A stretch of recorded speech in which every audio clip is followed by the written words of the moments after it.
Hello and welcome back to the podcast. Today I'm joined by someone who I've discovered on YouTube by a random YouTube search about the Hungarian language. And I found out that this guy speaks a whole array of languages. He's a journalist, documentary filmmaker. You might have even read his books that he's written about learning languages and basic phrases. Today I'm joined by Alex Rawlings. Alex, thank you for joining me today. Hi, it's really nice to be here. All right, awesome. I appreciate it. So, as a starting point, one thing I like to ask with all of my guests is what got you interested in learning all of these languages? Good question. Look, language is always a really important part of my life from the beginning. I grew up in a bicultural home. My mum has Greek ancestry, and my mum was really keen that that should be passed on to me.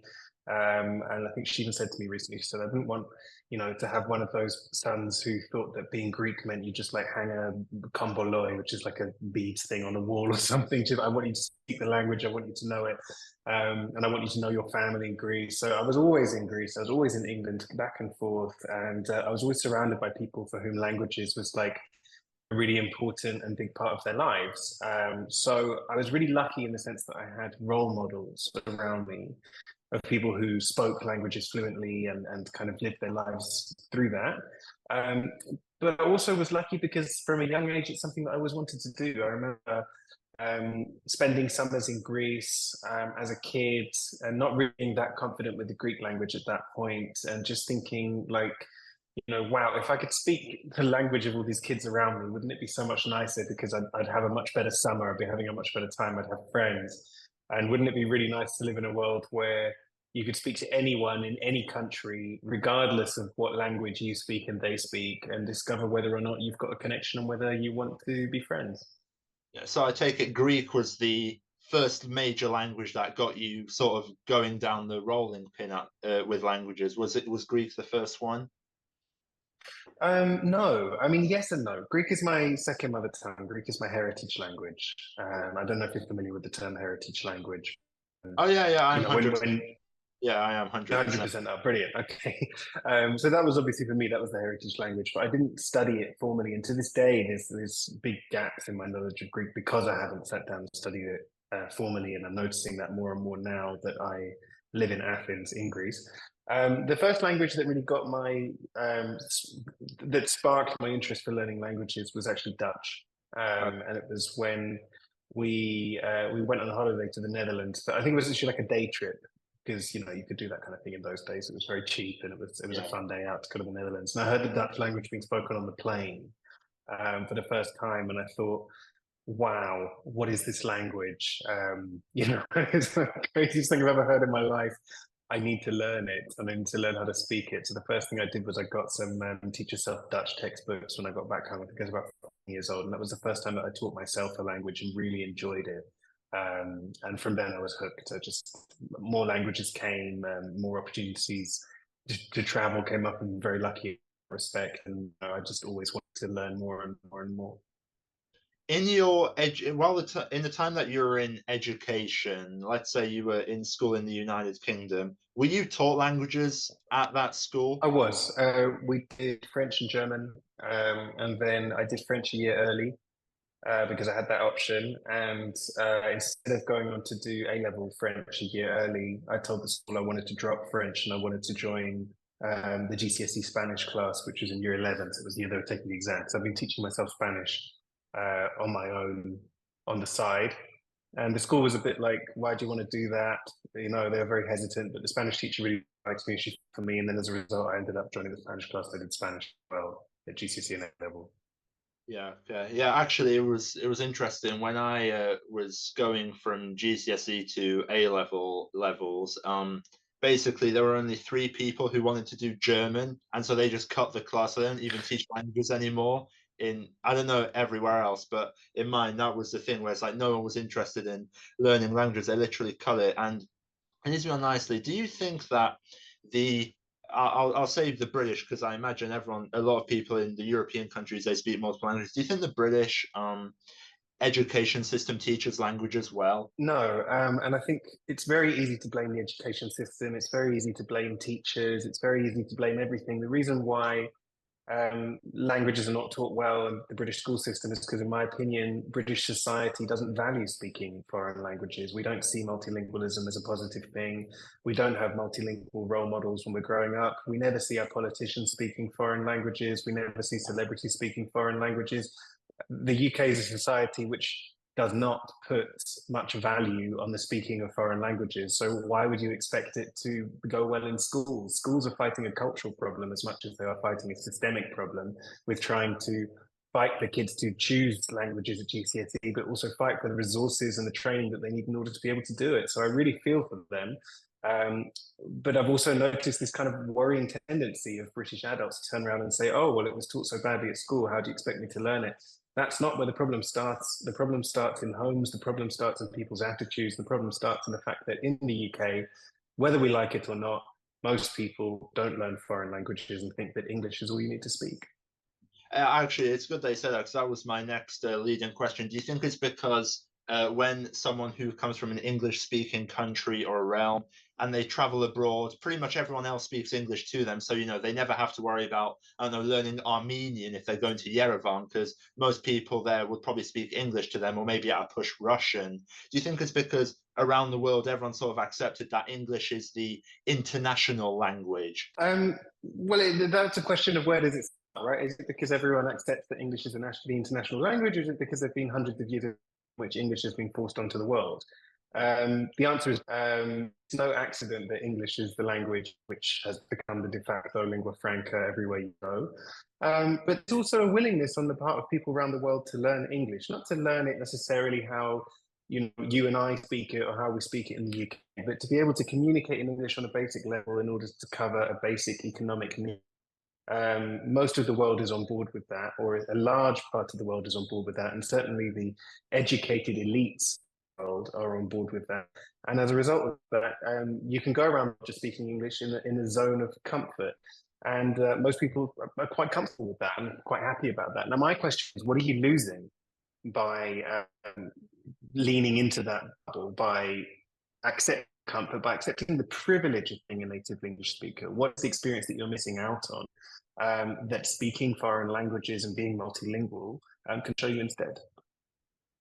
Do you think there is any reason anyone should only speak one language, or should everyone be, at a minimum, too diversified? I mean, I can imagine there are people out there who live in really isolated monolingual communities where you don't have a need to speak another language. But to me, being monolingual is goes against the very nature of being human. Humans have always been multilingual. Humans have always lived in multilingual societies. Humans have always had contact with societies where there are different cultures, different languages, different traditions. I mean, intercultural and interlingual contact has been part of the human existence forever.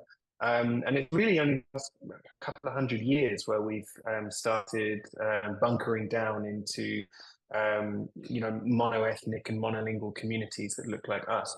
Across human history, that's never been the case, and it's quite a new experiment.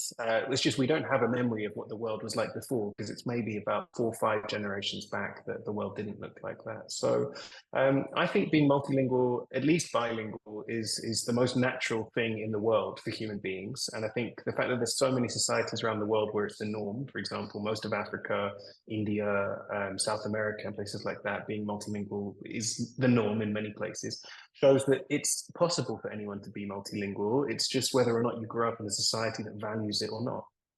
Yeah, I agree 100%. That's my major issue is that it could really help people learning multiple languages as well, just from again, an economic point of view. Because if you speak language, there are places around the world that have a quote unquote tourist tax where it varies based upon what nationality the person's from. If you speak their language, okay, they might still charge you because you're American or something, you come from a rich Western country, but they might also lower the price because you've taken the effort to speak in their language. And I agree, I don't think it applies any harm whatsoever. Now, one thing that I really liked about your story in particular is that both English and Greek are what you sort of grew up speaking. Now, they are very different. You could argue that English and Dutch, English and German are, okay, somewhat similar, but English and Greek, I can't find any commonalities. Which one would you classify as being your comfort language? Well, English is my first language. I'm a native English speaker and grew up in the UK. Greek is a heritage language, which means that it's a grey zone between being a foreign language and a native language for me. I have native instincts in Greek without being a full native speaker and while having vocab gaps and making grammar mistakes. Um, so I mean, also it depends what I'm using it for. I mean, like definitely in family situations, things like that, I feel very comfortable using Greek. But when it comes to things like writing, I don't write professionally in Greek. I write in English, and English is the language I work in. Although I'm very aware of that gap, and I'm trying to bridge it. And it's quite important for me and for my identity to try and bridge it as much as possible. But I know that that's a lifelong journey. For two languages that are so on paper different, have you found any similarities between the two languages? If we ignore, okay, maybe they have the same A letter or something, but in a more deep sense, are there any similarities between the two? Yeah, I mean, so both English and Greek are Indo-European languages, which means that they have a sort of shared structure, plenty of shared vocabulary, and plenty of crossovers. But where the difference starts really about the way it's used colloquially. I mean, one of the things I noticed from people who learn Greek as a foreign language, people who don't have any Greek background and they start speaking Greek, is it's very difficult for them to pick up the way that people speak colloquially, because in Greek, for example, you wouldn't necessarily structure sentences in the same way that you would in English. You don't necessarily say, "Do you think that?" Blah blah blah. In Greek, you say, "Do you say that?" Yeah.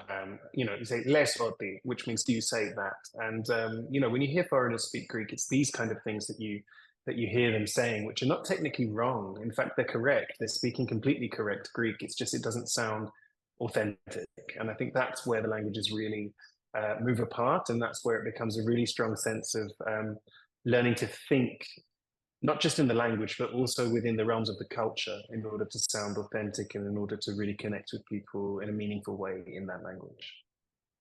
You said how you started out with Dutch. Would you recommend for someone who is only a native English speaker, they have no experience in any other language? Let's say that they don't even have any experience on the school system level with basic Spanish, German, French, anything like that.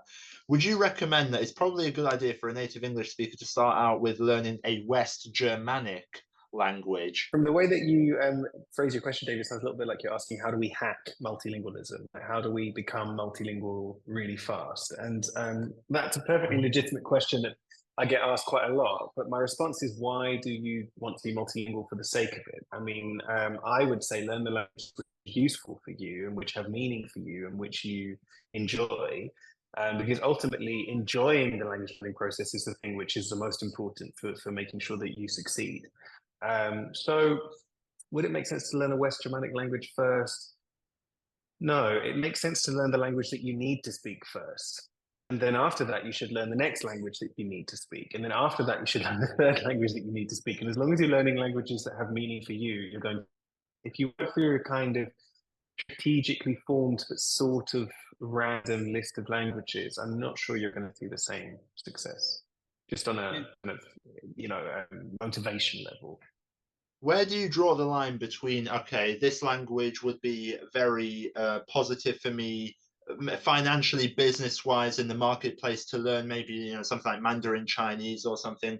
Where do you draw the line between something like that and also something that, okay, not a lot of people speak Armenian, but Armenian is something that would be really close to my heart. Where do you draw the line between, okay, I'm either going to learn a productive language, quote unquote, to a more niche language that I am more interested in? Okay, this is a really interesting question because I think you're getting onto a really key topic for me, which is the difference between interaction and transaction, particularly in languages. And when we talk about these so-called useful languages, so for example, English, Spanish, Chinese, Russian, German, Portuguese, French, the normal ones. We talk about those, really what we're talking about is languages that we can use to transact with people, languages we can use to do business in, language we can use to basically make money. Now, if you're learning languages because you want to make money, just follow that list. That you've got the powerful languages, those are the ones with the economic power, that's fine. Personally speaking, that's never been my motivation, because ultimately, the language you need to make money is probably English. That's You're basically done after that. But I don't know because I don't operate in that world. For me, language learning is not about um, acquiring personal growth or improving my personal wealth or improving my CV or having a impressive LinkedIn. That's not why I learn languages. I learn languages for personal enrichment and kind of learning about the world, and also because I have friends and connections, subjective emotional reasons for wanting to learn the languages that I learn. So in my case, if I had a connection to Armenia and therefore a reason to learn Armenian, I would say Armenian is the most useful language that I can learn. And if you don't have any connection with, say, China, you don't have any plans to travel there, you don't do business there, you don't have a need to learn Chinese, even though it's the language that lots of people will tell you is the most useful one to learn. Personally speaking, it's never come up as a need in my life because I don't travel to that part of the world very often and I don't work there. Although obviously one day I'd love to learn Chinese, but it's not high up on the list because of personal circumstances. So for you, is it more important for the connection side instead of the hey, look, okay, let's do business internationally? Is the connection element more important to you? Yeah, I think it's about authenticity. I mean, for me, languages is the languages I speak a reflection of who I am and the world that I live in, and that means that's the zone that I kind of feel comfortable in and know things about and know people. And so you can kind of draw that on a map based on the languages I speak. That's my world, and those are the languages that I speak. And when I think about adding a language to that, it's about growing that world and thinking where do I want to add the places where I feel an affinity with and where I arrive and feel like I can connect. That's how I go about it. Okay. Now, for me, I'll be honest, I wanted to ask you this because you speak a hell of a lot of languages based upon your website. And I had this issue with one of my exams about a year or two ago. So I was learning Russian at the time. And basically, I was doing intensive work on the Cyrillic alphabet. There were even times when I was writing English notes, but in Cyrillic, that type of stuff happened. And I found myself accidentally writing the Cyrillic B, the B sound as the English B in my exam paper. I'm just wondering, as someone who has knowledge on the Cyrillic alphabet, the Greek alphabet, the Latin alphabet, do you ever get that where you're writing in English, let's say, but then you accidentally maybe write the delta letter instead of the Latin D or anything like that? Yeah, and I think, look, it's really normal not just to make mistakes when you're writing, but to make mistakes all the time when speaking languages. It's completely normal to mix things up. It's completely normal to get things wrong. And it's really frustrating because I think, well, it can be frustrating because we want to be perfect and we want to sound good. And especially when you've spent a lot of time and money and resources on learning a certain language, then you make a silly mistake that lets you down. It's not the best feeling, but we're humans and we learn best through making mistakes. And the really encouraging thing about making mistakes is that it reminds you that there's more room to grow and there's more room to learn new things. And that's the exciting thing about learning languages. So, yeah, with the alphabet,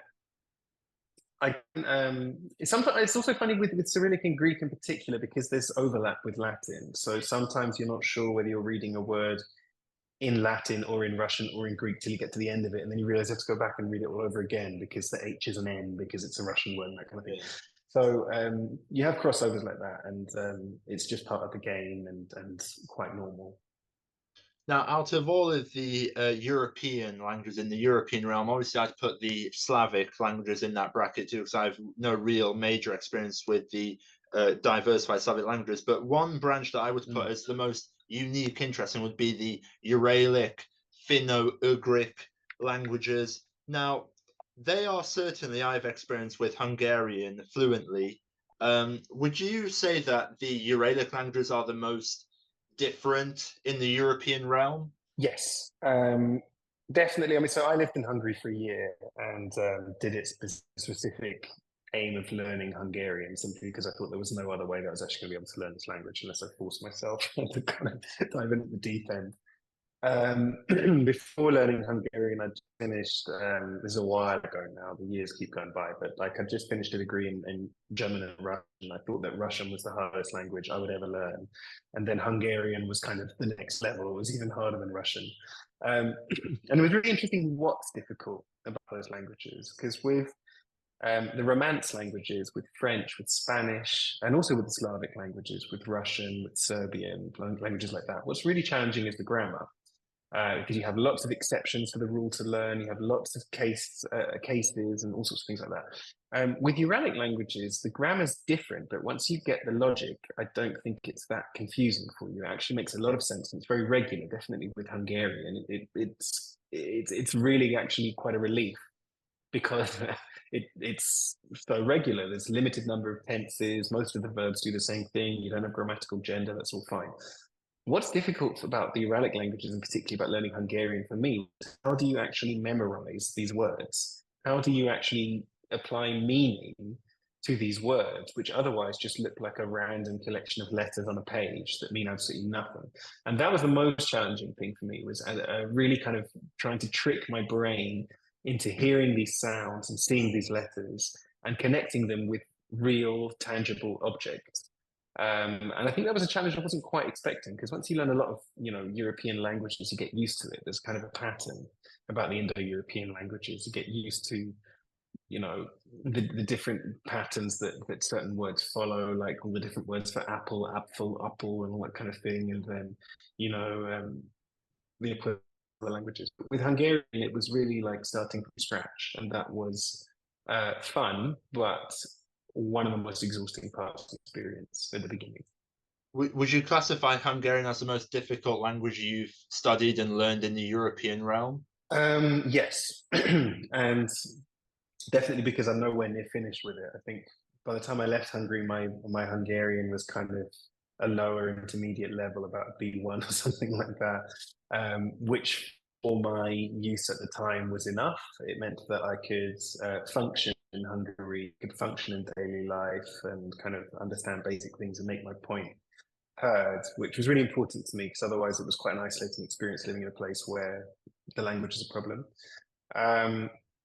But yeah, no, it was definitely one of the most challenging languages I've ever learned, but also one of the most rewarding. I loved learning Hungarian. I loved the logic of it, and I loved that feeling of it all starting to make sense. And definitely while living there, having arrived and understanding maybe less than 1%, and even leaving and being able to understand 25 or 30% of what was going on, felt like a massive achievement. It felt like that whole year was spent just colouring in the whole experience of living in Hungary and gradually starting to, see it spring to life and understand what's going on. When you moved to Hungary, like let's say you land there day one, do you go with absolutely no knowledge on the language, or do you go knowing at least the very basic phrases like hello, my name is, what is your name, nice to meet you, or do you go in knowing nothing? Okay, so when I went there, what I'd done is I'd learned some basic phrases, but really basic phrases, like the stuff you would get from like a travel phrase book, just so that I had some communicative ability. But the one thing I did, which was really helpful, is that I studied a lot of vocabulary, not necessarily grammar, not necessarily rules, but I studied a lot of words, things that I would see in shops, things I'd see in supermarkets, things like that. So when I arrived, I could at least point at things and know what they were. And that was turned out to be the right bet to make, because just knowing words, even though I couldn't put them in a sentence, gave me a kind of very basic but quite broad communicative ability, which then once I went back and put the grammar in and understood the logic of the language and understood the structure, was really, really helpful. One thing that I've experienced with people who don't speak Hungarian at all, they don't even know the basic phrase or anything, they have no relation, tie, or any interest in learning it whatsoever, is that they don't know, well, first of all, they don't know the origins of the language, like the origins of that people group or anything like that. They also often confuse it with a Slavic language. They think that it's a Slavic language. They can't point out which one, but they think it is.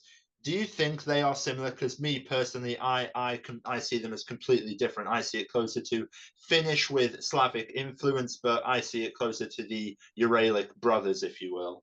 Well, Hungarian is not a Slavic language. That's not a controversial statement. That's science. But what we can say about Hungarian is that it's got a lot of influence from other languages. So one of the huge things you start to notice is just how much of Hungarian is based on German. Not that, I don't know if based on is the right way to put it, but there's a lot of parallels between Hungarian and German, with a lot of the way the work, with a lot of the way the expressions work. One of the things I started to realize was that a lot of the time it was one for one. equivalents between Hungarian and German. With that, also a lot of parallels, not necessarily with other Slavic languages, but with Russian in particular. And one of the things that I noticed is that Slavic languages have a verb to have. There's a possessive verb. Russian has it, but they don't really use it. And Hungarian doesn't have it. In Hungarian, you use a similar construction, which is to me there is, which is what you say in Russian as well. In Russian, you say by me there is. And that's quite a fundamental structural thing. Because it's that, and also one thing that I have seen a lot as a Hungarian speaker is that it's not a lot, it's not major, and I think the Hungarians would be very angry if it would be. But there has also been some elements of Turkish influence over it as well, because you know all the Ottoman stuff that happened back in history. That there has been a minimal level of Turkish influence. Now it's not major, but I have noticed it a couple of times. I have no real experience with the Turkish language, but it is one thing that I noticed. Now, going on a more global scale, on your YouTube channel from about 9 years ago, I saw that you did a video. You did multiple videos about the Hebrew language. Now, Hebrew language is completely unrecognizable to any Latin language in regards to how the letters look and everything else. What process did you learn to learn the Hebrew script? Yeah, I tried learning Hebrew many times, as in the script, without learning the language, and it never worked. What made a difference was when I finally started learning the language, and then the script became easy to learn because I was trying to read actual words and actual sentences. So that made a huge difference. How different is the structure of Hebrew? Because I have no experience with Hebrew at all to any European language. Is there any European language that is shockingly similar, or is it completely different?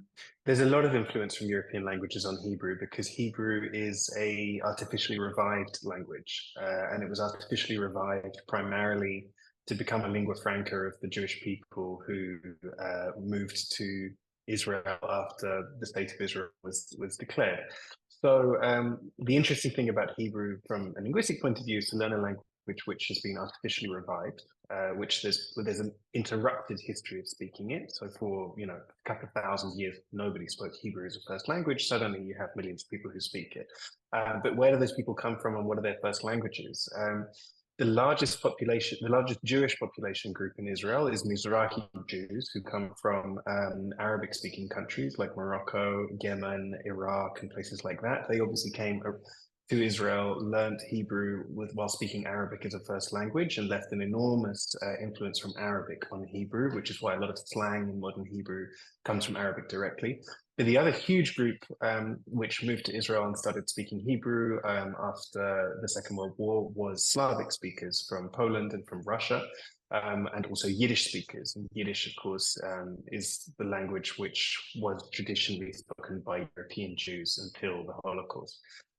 So this is the interesting thing about the modern Hebrew language. It's an ancient language which has been revived, but is spoken by the descendants of speakers who didn't speak it natively, who've left their own imprint on it. So you actually will see a huge amount of parallels between Hebrew and Polish, Hebrew and German, Hebrew and Russian, and Hebrew and Arabic in the modern language. And I can give you plenty of examples. I mean, ways that you would say, how's it going in Hebrew? You say "Manishma," means what is being heard. That comes from it comes from Yiddish, "Was hört sich," which means what is being heard in German, "Was hört sich." These are the way these things come into language.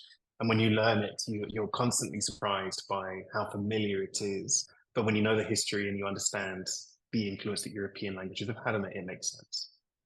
Would you still say that Hebrew is closer to the Semitic languages than the Indo-European languages because of their influence with Arabic? Definitely. Hebrew is a Semitic language, and Hebrew follows a lot of the rules that you find in Arabic. So, for example, the three consonant word structure and the three consonant root.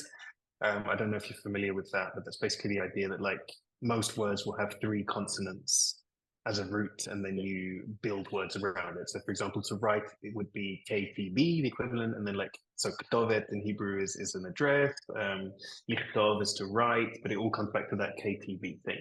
That also something you find in Arabic and also Maltese, which is another Semitic language. So that there is a root. So in that sense, Hebrew is very much a Semitic language. When you speak it colloquially and when you hear it being spoken by young Israelis today in places like Tel Aviv or Berlin or wherever they are, it sounds surprisingly European in many ways, and there's plenty of influence from European languages. because of the history that we're talking about.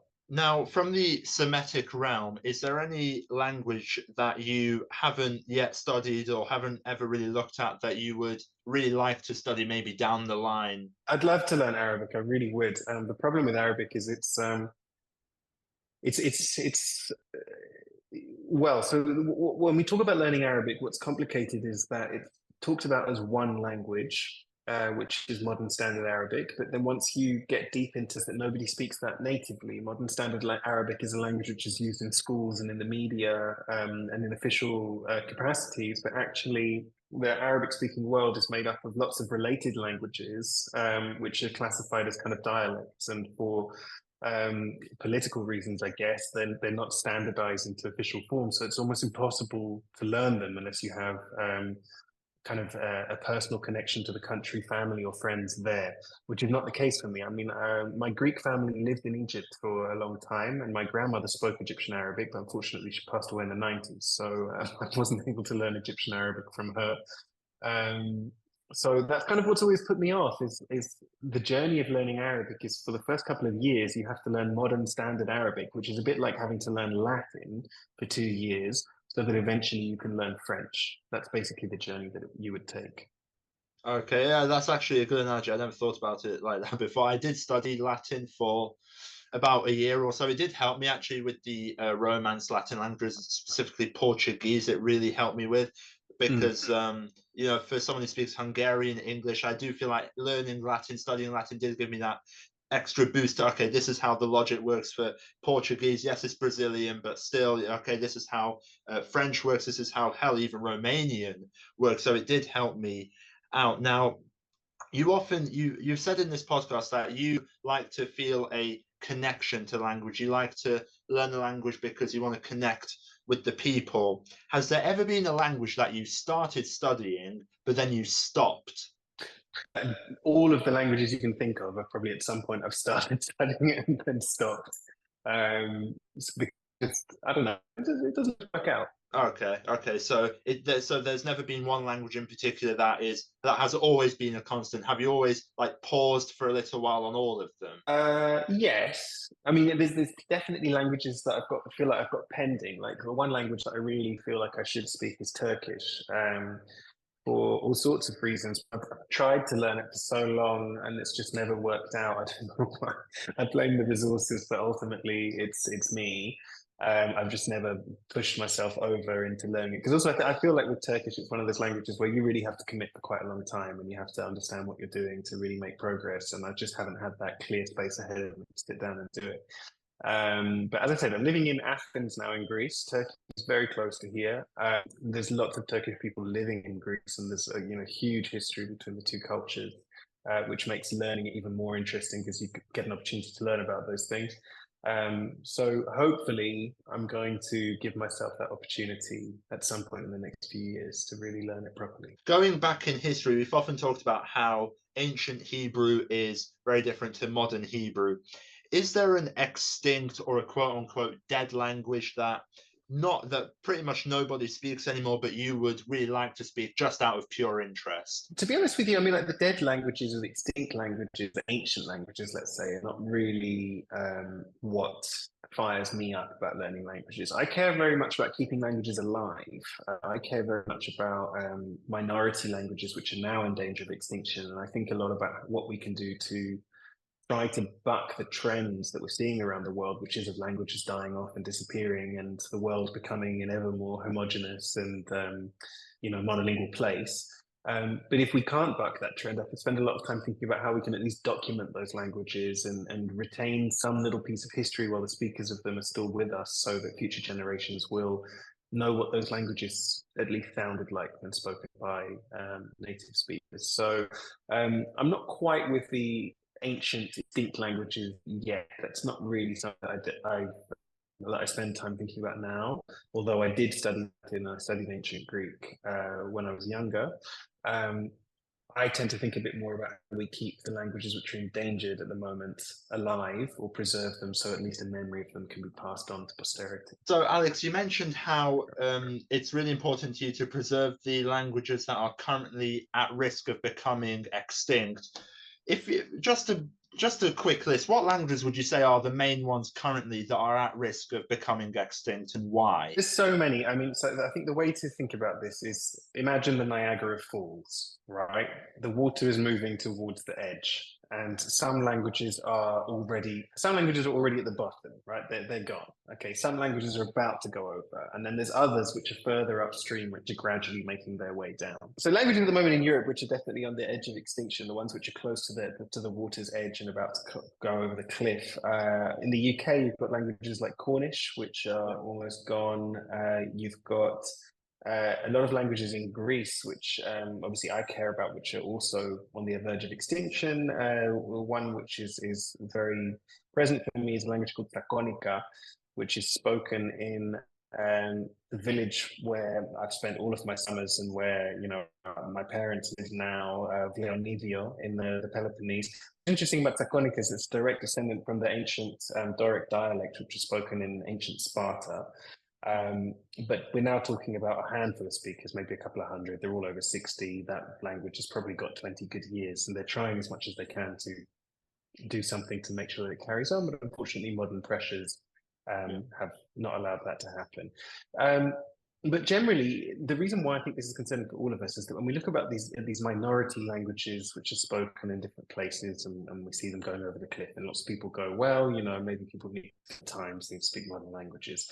The problem is that it's a trend which eventually is going to catch up with everyone, in my opinion, because we are heading towards a world which is dominated by maybe less than 10, maybe even less than major world languages, and we're seeing a huge split now in terms of what you can do with those languages and what you can do with everyone else.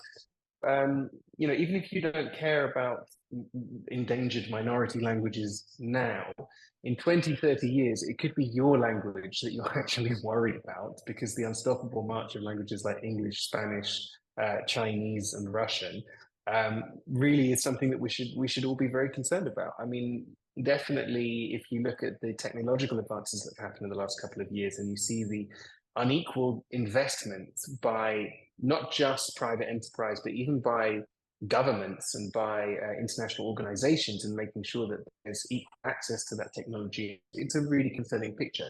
Like ChatGPT, for example, to take the most concrete example, is rubbish in minority languages. It's rubbish in languages that are spoken less than 20 million people. It's rubbish in anything that isn't kind of 5 or 6 major world languages, which means that unless you speak those 5 or 6 major world languages, you're at a disadvantage. You're living in a parallel universe now where you don't have access to that technology in the same way that an English, a Spanish, a Russian, or a Chinese speaker would. And that is creating a gulf, which we don't know how we're going to bridge at the moment. And that's one of the biggest crises that's facing the world of languages at the moment, is how do we ensure that not just minority languages spoken by 40 people, 20, 80-year-olds in a village in a mountain somewhere in Italy is being protected, but what do we do about languages like Greek? What do we do about languages like Hungarian? What do we do about languages like Slovenian? These small languages spoken by millions of people, but which are being left behind by technology because there isn't the economic argument to make an investment to make sure there is equal access to technology for speakers of those languages. How do you think the incentive could change? Let's say, for example, a language like Hungarian, Slovenian, Georgian, any major minority language. How do you think the incentive could change for a company, whoever owns ChatGPT, or anyone, maybe even film dubbing production studios, to start going, hey, look, okay, let's maybe tamper with our dubbing so that we can hit the Georgian dubbing, we can hit the Hungarian dubbing, the Slovenian dubbing, because okay, there is a guarantee they might speak English or Russian, but that isn't always 100% guarantee. How do you think we could change the incentive? Look, it's not an easy question to answer because there's multiple things that need to happen. I mean, okay, route one is you have legislative intervention, which means an organization like the European Union will pass legislation, which means that you are forced by law to prove that you've created I don't know, would call it democratized multilingualism or something. So the services you provide in one language in the European Union need to be provided equally in all 20 whatever languages. That's one route. That's not a particularly nice route to go down because it just creates resentment to multilingualism and people complaining about red tape in Brussels. So that's not nice. But ultimately, the only way that languages will survive and thrive is if the community of speakers that those languages come from demands it. And there's plenty of examples of that. I mean, look at how the Catalan-speaking community in Spain has dug their heels in and fought by hook and by crook to make sure that their language is recognized and that there is access to information in their language. And for the very first time, from this year, it's actually going to be made an official language of the European Union. That's an enormous thing for that community because we're not talking about a small language there. There's, nearly 10 million Catalan speakers in Catalonia, in Valencia, and the Balearic Islands. But because of its status as a secondary language in Spain, next to the official language of Spanish, it has been, de facto marginalized. So all that you can really do to make sure that your language is going to not just survive the modern era, but survive the next ones to come and thrive, is as a community, you need to organize yourselves. You need to support businesses that respect your language and provide services in your language with dignity. And you need to support creators and artists, musicians, filmmakers, writers, everyone who is doing something to produce something in that language. And as a community, you need to organize, you need to politicize, you need to come together. If you don't do that, you can't expect other people to come and do it for you. I talk and write about this subject a lot, but ultimately I'm a native English speaker. My second language is Greek, which is spoken by about 11, 12 million people. I mean, my home languages are not at the moment endangered languages. So all I can do is kind of point out the problem and say where we're going. But it's up to the community of speakers to really take this on and to make it their issue and to make sure that their language survives. Do you think it's a risk of any of the modern languages going extinct? Like, let's say the top major 5 players, let's say 2,000 years down the line or something, no one speaks English anymore, no one can read English anymore. That's just not possible. No one can read any of the major players.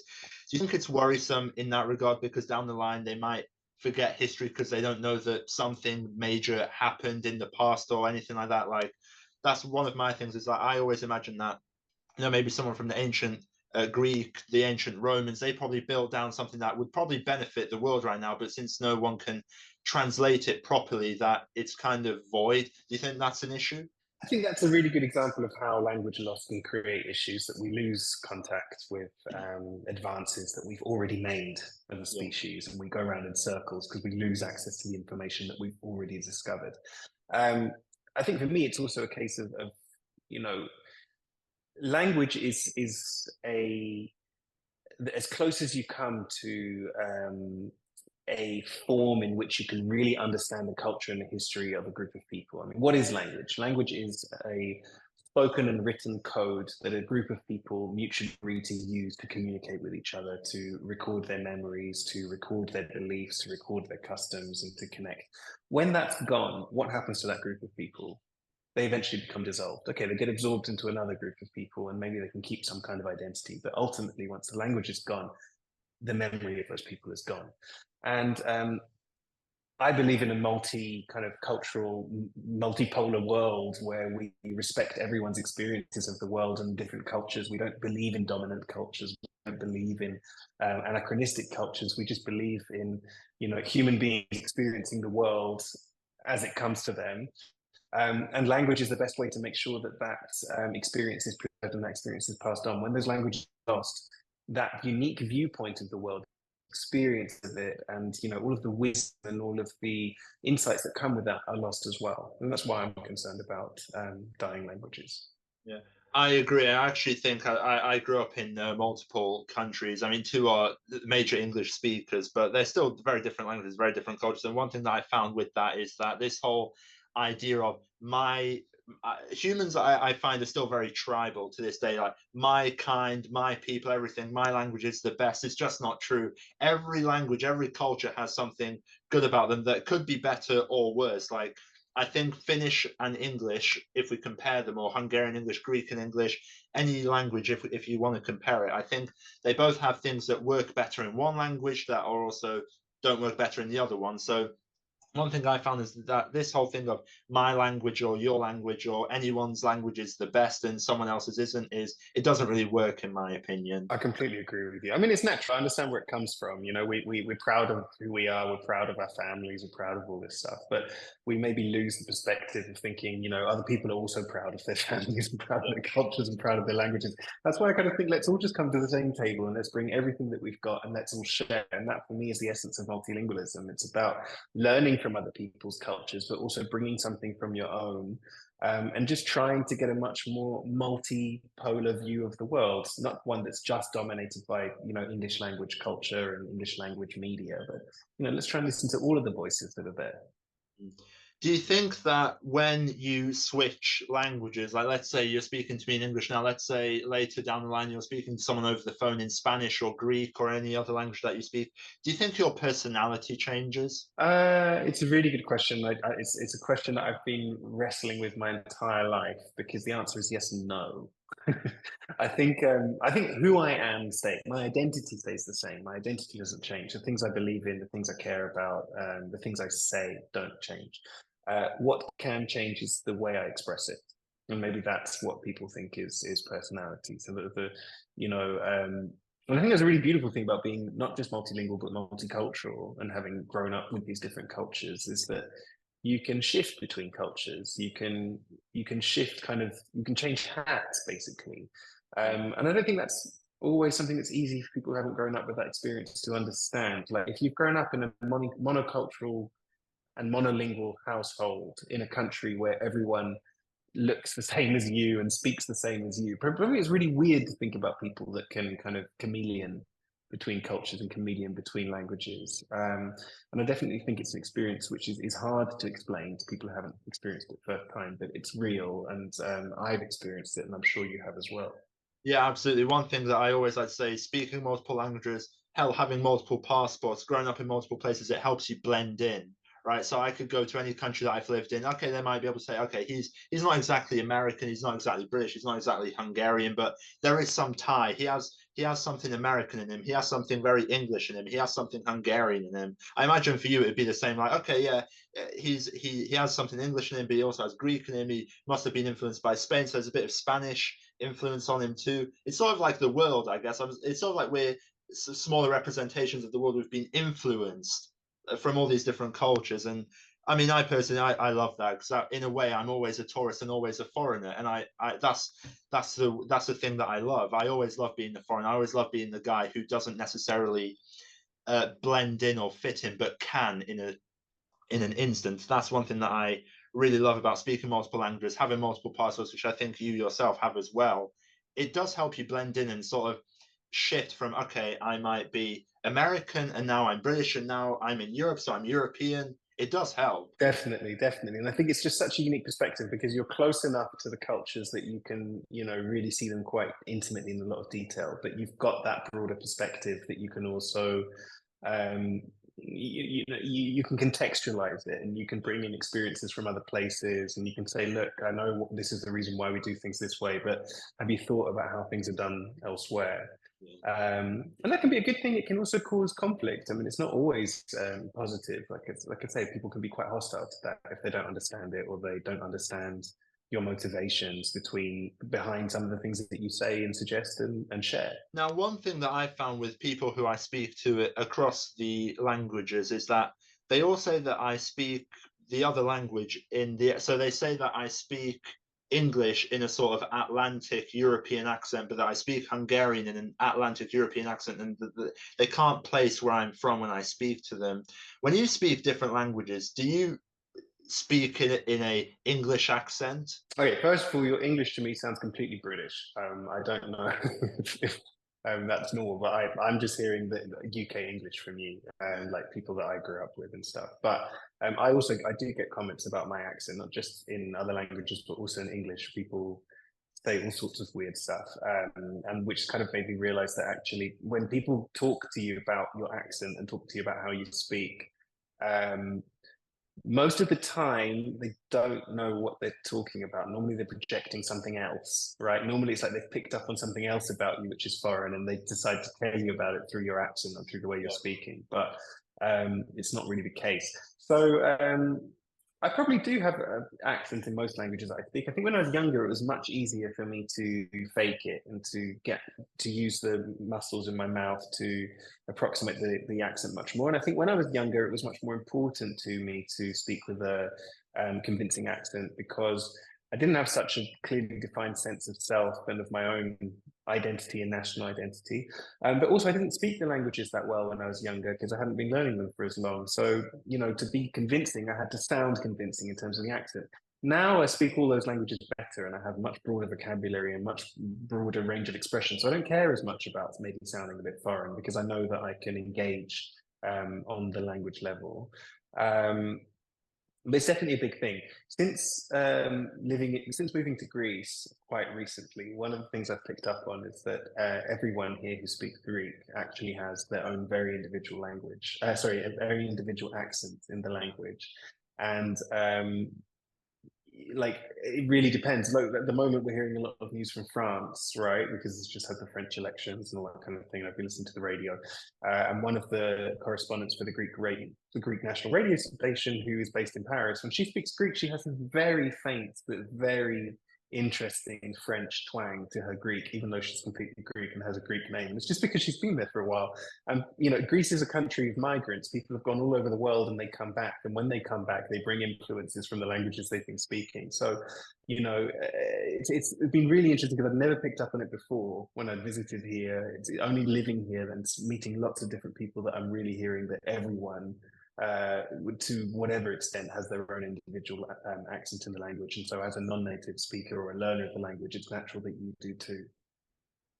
But couldn't that be said about every language else apart from Greek as well? Like, let's take, for example, the English language. If you meet someone from Texas and someone from Liverpool, if you meet someone from, I don't know, Cyprus, they speak a lot of English there too. So wouldn't that also be the same where it's like if someone might be born on Cayman Islands, Liverpool, or Texas, they all speak the same language, but they have the different slang, different twang. They all have that different thing. So wouldn't that be the same? 100%. It's true for every language group. And I mean, when I'm talking about this in Greek, it's not because I'm trying to say like Greek is special. It's just that it's the language I've got the most familiarity and the most access to at the moment.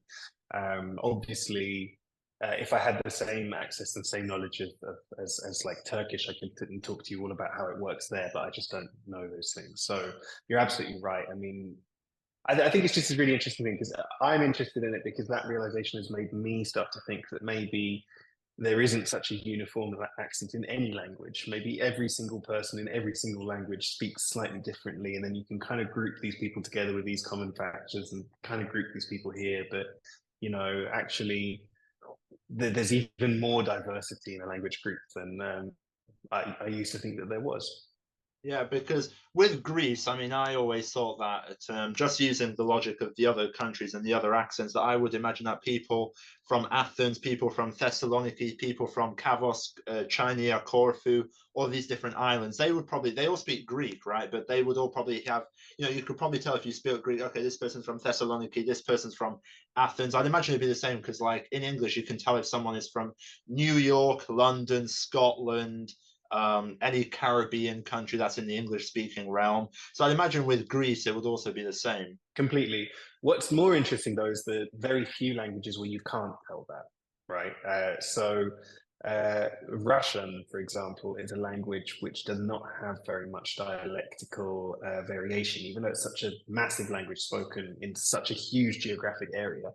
But there's not an enormous amount of difference in the way people speak Russian. There's a very distinctive Moscow accent, which you can pick up on with kind of elongated A sounds and things like that.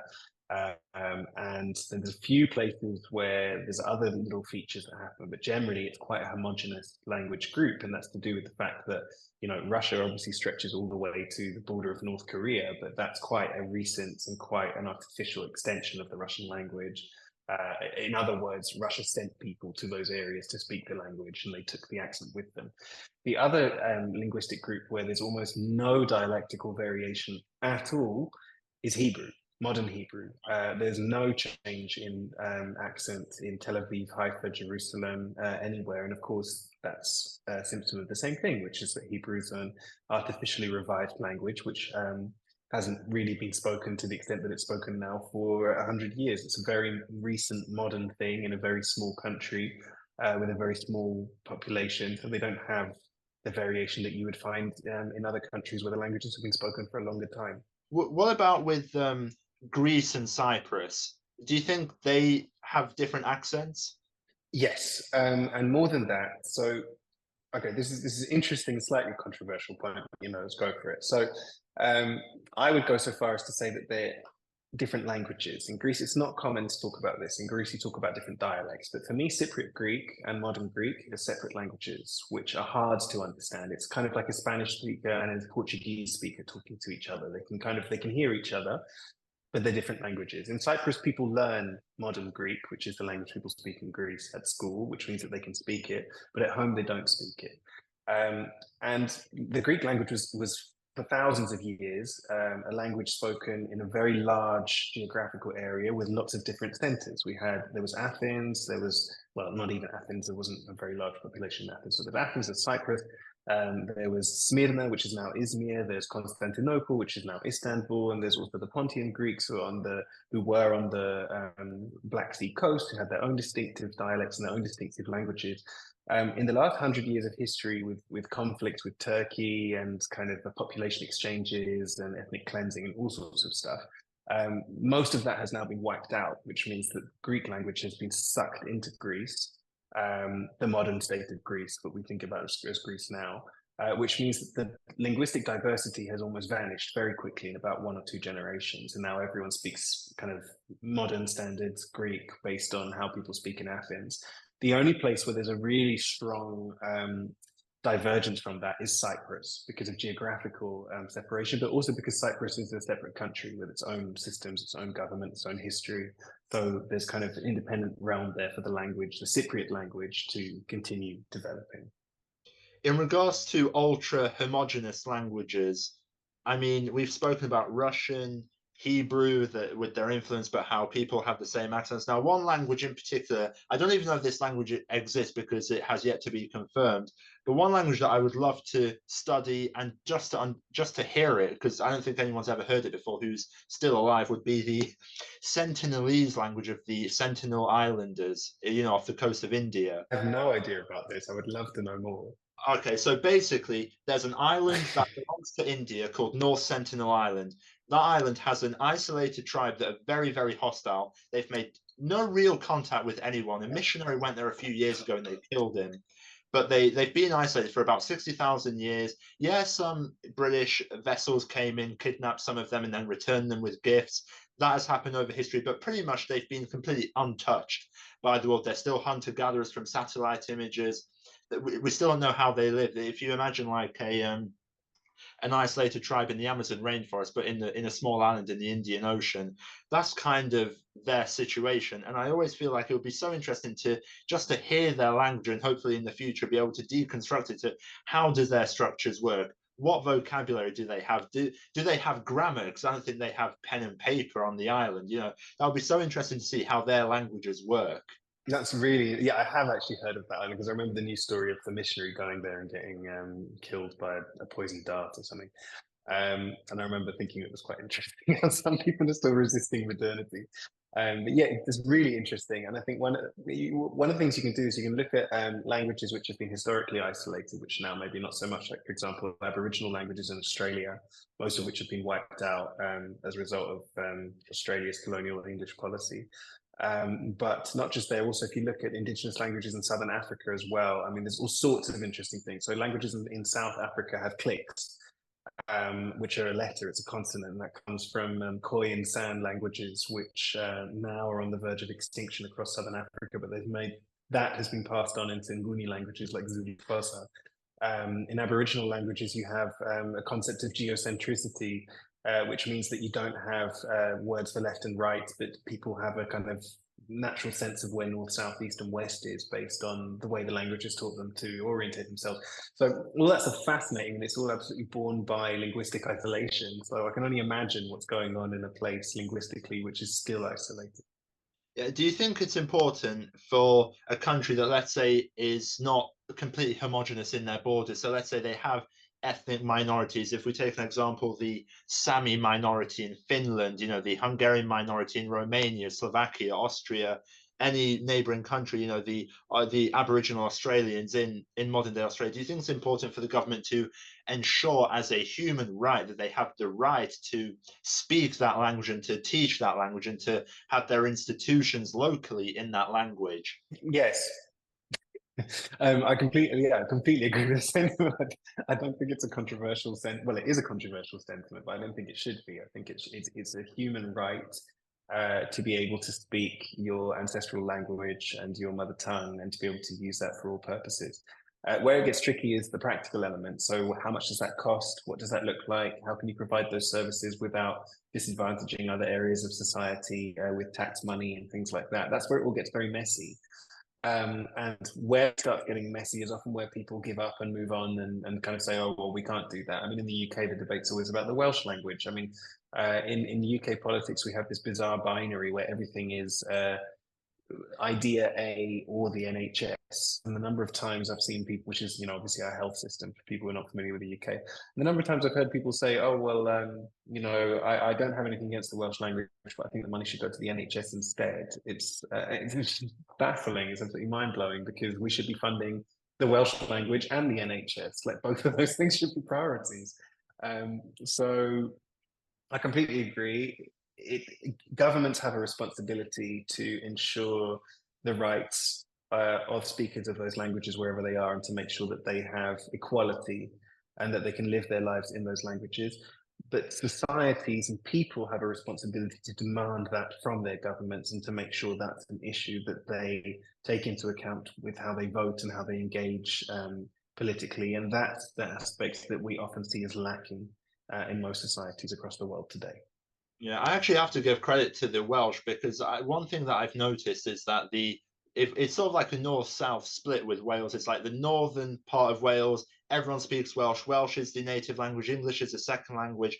Southern part of Wales, where the major Welsh cities are, English, it's the opposite. English is the main language. Welsh is sort of the second heritage language, if you will. But I actually do think that it's good that the Welsh in the north, at least, in places like Anglesey on the island and things like that, they have preserved the language, because Welsh, it does sound interesting. I'll be honest, it's not a language that I am very keen on becoming fluent in. I have no ties to Wales. I don't think I will ever have any ties to Wales. I don't intend on living there ever. But still, it's good that they preserved it. Same as, like, one thing I really liked about Ireland is that they have everything in dual language. So they have English and Irish on their boards, on their signs, on everything. And I do think that's good. I completely agree, because I mean, even if people can understand the English, it's about representation. It's about, I get on a train and I hear this language, therefore I respect this language. I go to a government office and I see this language on the wall, therefore I respect this language. This isn't just like a dialect that people use in kitchens, or when, singing kind of folk songs in funny costumes. This is a language that is a language of government. This is a language of power, and it's really important to represent that at all points. And I think we really underestimate just how important seeing the language represented in that way is for the way we perceive it and the way we think about it. Now, as someone who speaks multiple languages, such as yourself, you have a whole array of languages. If you could only speak one language for the rest of your life, and everything else that you've ever studied all those years, all that knowledge is just disappeared, you don't remember Greek, Hebrew, Spanish, Catalan, anything, which language would you choose to speak for the rest of your life? Oh my goodness, this is a really good question, but it's a torturous question, because I can't imagine my life without speaking multiple languages. I don't know what I'd do. I don't know. I don't even know how I'd make coffee in the morning. I'd be so depressed if I couldn't speak languages. Look, I think I've had the experience of speaking major world languages, which I can go around the world and speak everywhere. I think I'd actually just to mix things up, I'd choose a really small language that I can only speak that for the rest of my life, and it's like very random and spoken in a mountain somewhere and isolates me. And maybe that would give me the opportunity to live a completely different type of life to the lifestyle I've lived as a native English speaker who speaks major European languages. And maybe speaking a smaller language, which isolates me from the whole world and just makes me have to focus on my community and on very local issues. Maybe there'd be a happiness in that. I don't know. So if I ever find you in Bhutan speaking Jonga or Tibetan, we can imagine that that's happened. You'll know that your curse came true. Yeah. Okay, well, to be honest, if they let you settle in Bhutan permanently, I'd classify that as a miracle. Because they don't let anyone even enter their country as a tourist, yet alone permanent settlers there from the West. So if that happens, that's not a curse, that's a miracle. Now, It's just a shame we won't be able to do an interview about it because I won't be able to speak English.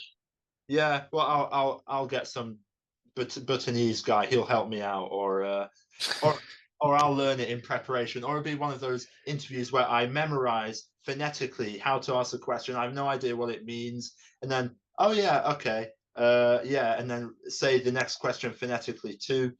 Now you have a Greek passport, and that's how I imagine you were able to live in Europe since 2021. Because I can't imagine with the other one that they would really have allowed you to live in Europe, and I think we all know why. Now, do you see it as a major advantage of having Greek citizenship? Yeah, but that's not really how I see my Greek citizenship. I mean, my Greek citizenship is something that comes to me through my family and through my ancestors. You know, it's not like a nice to have. It's something that I have a right to have because of the people who raised me.